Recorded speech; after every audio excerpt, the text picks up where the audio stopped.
Assalamualaikum kepada fighter-fighter. Hari ni 22 hari bulan 10 dah. 2025. Kita ada buat perpasan ikan pula dah. Di kolek air dah. Di kolek air sebanyak 450 kilo dah. Hari Selasa 20 hari bulan 10 tu kita lepas dah ikan di kolek A dengan I. Hari ni kita lepas ikan pula di kolek I. Lepas ni kita ambil video pula lepas ikan di kolek K. Boleh buka dah Yasin. Ni, buka tali dulu.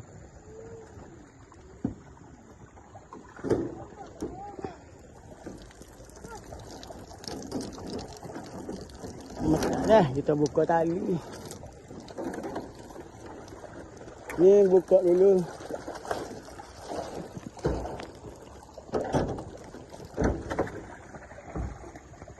Dah.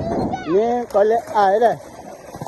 Sebanyak 450 kilo dah. Tengok ikan saiz comel-comel. Bapuk-bapuk ikan.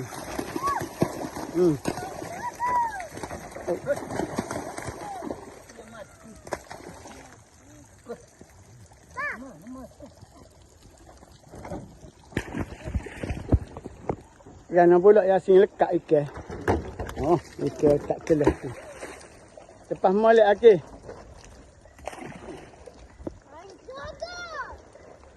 Beres dah. Ni untuk video lepas ikan di kolek air dah. Ni kolek air.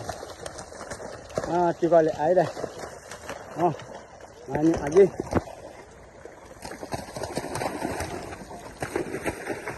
Ni dah. Ikan dah. Ikan saiz comel belakang dah.